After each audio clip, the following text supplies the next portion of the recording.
Welcome to another episode of our After Effects tutorial series.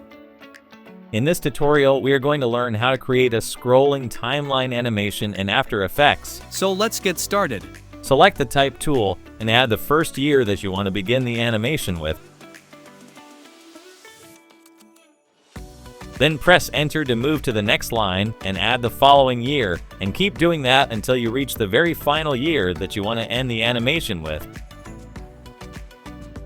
Select the text layer, then open the Align tab and align text horizontally and vertically to move the very first year to the middle of the composition.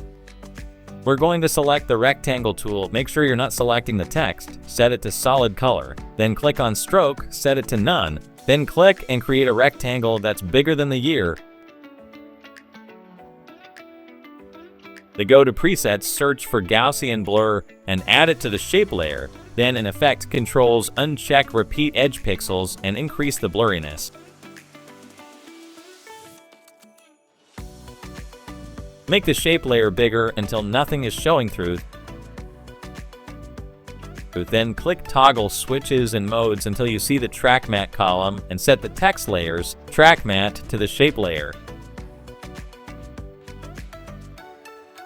Now create a keyframe for position by clicking on a stopwatch icon at the beginning of the layer. Go 2 or 3 seconds forward and adjust the Y position value.